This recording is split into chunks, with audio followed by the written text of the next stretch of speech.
Friends, everyone knows the Native American proverb, if your horse is dead, get off and walk. That's it. Unfortunately, there isn't a similarly well-known Native American proverb about what to do if you catch a horse and it's still alive. Right now I'm talking about Russia's foreign minister, Lavrov. Journalists caught him today and he's still alive. And they decided that this was the perfect moment to ask him questions about when the war would end. They asked, what are the timelines for the end of the war in Ukraine? Lavrov thought for a moment and said, we are not setting any deadlines. We have tasks and we are carrying them out, we have goals and we are achieving them. Basically, he neighed and galloped off into the forest. Now here's the most interesting part. You see, Lavrov, our sad little horse, go ahead and light up, we'll wait. When a horse smokes, no one sets any deadlines for how long it will smoke either. It has its own goals and tasks. To finish smoking, to gallop some more, to stop again for another smoke break. And it doesn't. There are no deadlines at all. But only when a drop of nicotine accumulates in its body, scientists say, the horse will kick the bucket. Smoke, Lavrov, smoke. So Russia is like that horse. It looks battered, worn out, already looks pretty shabby. And it's still smoking. And we don't set any deadlines at all.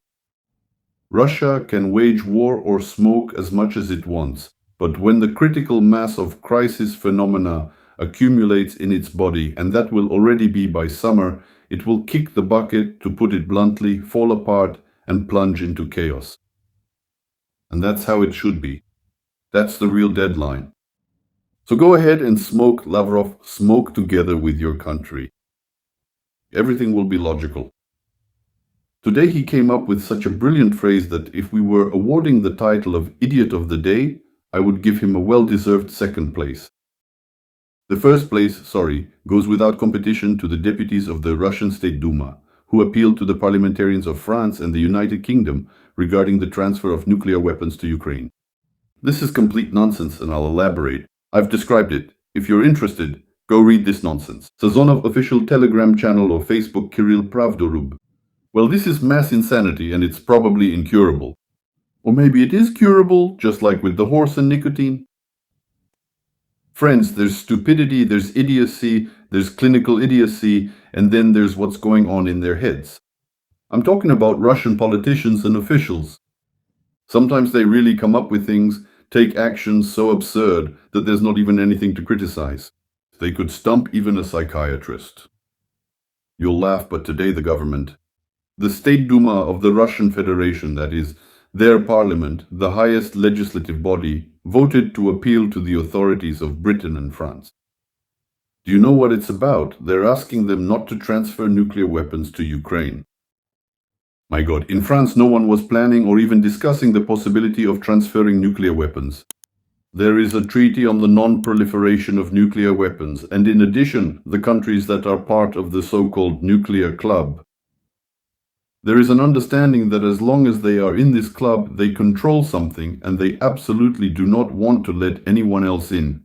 Those who want to create nuclear weapons do it quietly, carefully, secretly on their own, and end up with a lot of problems. Look at Iran, it's the same story. No one in Britain ever planned, discussed, or even talked about transferring nuclear weapons to Ukraine. The whole issue is closed. This whole scare story started being generated just a few days ago. Russian propagandists and some like Medvedev are now claiming that France and England might transfer nuclear weapons to Ukraine. They made it up themselves, scared themselves, took measures themselves, and now they've appealed to Britain and France. Don't give nuclear weapons to Ukraine. Yeah, no one was giving them any, guys. If you're afraid of war with Ukraine, if you're afraid of nuclear weapons, maybe you should start by dealing with real problems. Last night there was a missile strike, a drone strike, and they hit completely civilian targets in Ukraine. Besides energy infrastructure, they hit residential buildings, private homes, 5-story apartment blocks, Kharkiv, Odessa, Kryvyi Rih, Cherkasy region, Kiev region, Kirovohrad region. On my Telegram channel, on my seasons, I've posted the official list of regions and targets. Facebook users can also check it. Kyrylo Sazonov. It includes photos, videos, and missile target lists. So maybe it's better not to provoke Ukraine. Because to be fair, even without nuclear weapons, Ukraine responds very decisively. It's just that we don't launch missiles and drones at residential buildings. We really don't have that many of these flamingos and long-range drones, but when they do arrive, they hit production facilities. Iskanders, at the sites where zircons are launched in Crimea, and so on. I always publish where our missiles and drones land as well, especially if it's far away and significant. This is what real war looks like. Russia strikes civilian targets in Ukraine. Ukraine strikes hard at military targets, at oil refineries, and at oil depots, some of which have been burning for the third day now after being hit. But we don't have nuclear weapons. We're not asking for them, and we don't need them. In fact, a Ukrainian nuclear missile right now would only create extra problems for us. Because we can't launch it, we would immediately lose all our allies and give Russia a free hand. But we would have to guard it carefully, ensure it is maintained, and keep it safe in a secure place. Why would we need that headache? Just from a logical standpoint, there's nothing like that. So Russia is simply making up a scare story, and I hope it's not at all in order to justify a preemptive strike. But something completely different is holding them back. They understand perfectly well that if nuclear weapons are used, China, the US, and Europe could carry out a non-nuclear strike on targets in Russia.